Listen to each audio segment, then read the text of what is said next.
Hi everyone, my theorist project is on Carl Jung. He was born in 1875 in Switzerland to a neurotic mother and a Protestant clergy father, which influenced many of his later theories. In 1880, public telephone networks were established in Zurich, which was a new means of connection. In 1891, Joseph Zemp was elected as the first conservative member of government, which was a step towards a multi-party government, showing that the Swiss often value the majority and minority opinion. In 1895, he entered Basel University to study science and medicine. In 1896, his father passed away. Meanwhile, car production began in Switzerland, which was another means of connection. This newfound connection is something that integrated itself into Jung's theories, especially the collective consciousness. In 1900, he graduated with a master's degree and began work at the Berg-Holze Mental Hospital, which he stopped working at in 1909. In 1902, he obtained a PhD from the University of Zurich with a dissertation titled On the Psychology and Pathology of So-Called Occult Phenomena, a topic that interests him a lot. A year later, in 1903, he married Emma Rosenbach, which was the second richest heiress in Switzerland, and she funded a lot of his endeavors.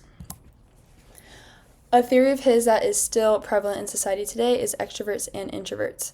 Extroverts get energy from being around others and may appear outgoing and energetic, with a focus on the external.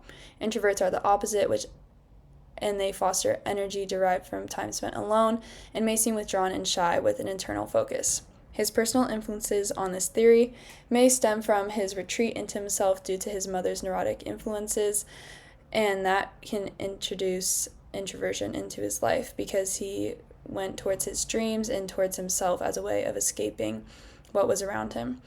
He felt isolated, therefore creating an in-group of introverts, which is someone he can identify with more than extroverts, which was more like an out-group. Telephones and cars were a greater means of connection at the time, showing that extroverts and introverts had a further path drawn between them. The development of the Myers-Briggs personality type test was around the 4 functions of personality described by him: thinking, feeling, sensation, and intuition.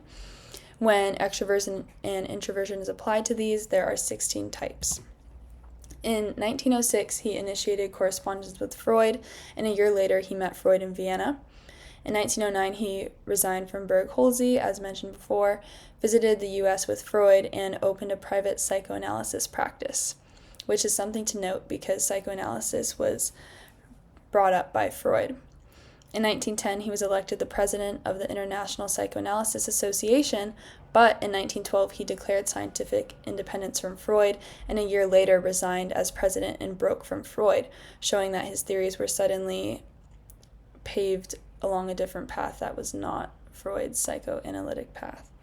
In 1914, World War I started, and that went until 1918. Switzerland was armed but neutral. In 1918 through 1933, an economic crisis occurred in Switzerland with interconflict strikes and worldwide economic state, which impacted Switzerland's highly industrialized nation. Another theory of his is the personal unconscious, which contains the shadow. The shadow personifies everything that the subject refuses to acknowledge about himself, as said by Jung, and this represents the unconscious parts of a person that is often repressed. And often the repressed things are negative. The animus is the woman's inner masculine, and the anima is the man's inner feminine, and ideally this is balanced in someone who is individualized. World applications of this contain the unconscious motivations derived from one's shadow, and that can become prevalent and come to the surface in people like Hitler and Mussolini. Freud's influences on this theory can be shown in a clear separation between the sexes, like the Oedipus and Electra complex, and different manifestations of the phallic personality in men and women. Even though the phallic personality can occur in both, Freud described them as manifesting itself differently in men and women, and the separation between the sexes is prevalent in Jung's idea of the animus and the anima. In 1919, he used the term archetype, which, although I do not unpack that in this presentation, the archetype is basically someone's role in the collective unconscious. In 1922, the first Swiss radio station broadcasted its public program, which was another means of connection.